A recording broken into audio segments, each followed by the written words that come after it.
Friends, இன்னைக்கு நம்ம இன்னொரு குட்டி ஆக்டிவிட்டியை பார்க்கலாம். நம்ம யூஸ்வலாகவே ஏதாவது ஒரு வேலை செஞ்சோன்னா நம்மளுக்கு ஐயோ ரொம்ப சந்தோஷமாக இருக்கு, நம்ம இந்த வேலையெல்லாம் செஞ்சு முடிச்சிருக்கோம் அப்படிங்கிற ஒரு ஃபீலிங் இருக்கும்.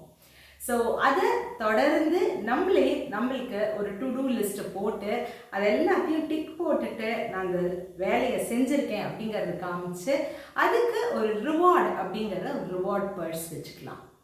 ஏன் இந்த ரிவார்ட் பர்ஸ் இம்பார்ட்டண்ட் அப்படிங்கிறதுனா, சில நாளைக்கு நம்மளுக்கு ரொம்ப சோம்பேறித்தனமாக இருக்கும், இல்லை நம்ம வேலையே செய்யாமல் அப்படி இப்படி நம்ம எதையாவது ப்ரொகாஸ்டினேட் பண்ணிகிட்டே இருப்போம். ஸோ அந்த மாதிரி நாட்களில் கூட நம்ம எவ்ரிடே நம்ம இந்த மாதிரி டு டூ லிஸ்ட்டை போட்டுட்டு நம்ம டிக் போட்டுட்டு இன்றைக்கி இருக்கிற வேலை காலையிலே இந்த ராத்திரி மட்டும் இன்றைக்கி இருக்கிற வேலையை நான் ஃபர்ஸ்ட் கிளாஸாக பண்ணியிருக்கேன், அதுக்கு ஏதாவது ஒரு டினாமினேஷன் நீங்களே முடிவு பண்ணிக்கலாம். 10 ரூபா 100 ரூபா உங்களுக்கு என்ன வசதியோ இந்த காசை நீங்கள் அந்த ரிவார்ட் பர்ஸ்குள்ளே போடலாம்.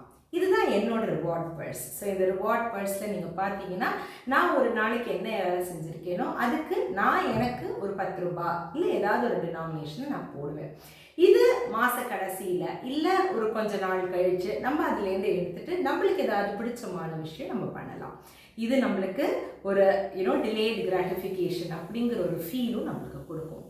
ஸோ கண்டிப்பாக நீங்களும் இந்த ரிவார்ட் பர்ஸை யூஸ் பண்ணி பாருங்கள். அது ஒரு ரொம்ப நல்ல ஒரு டிப்பாக இருக்கும்.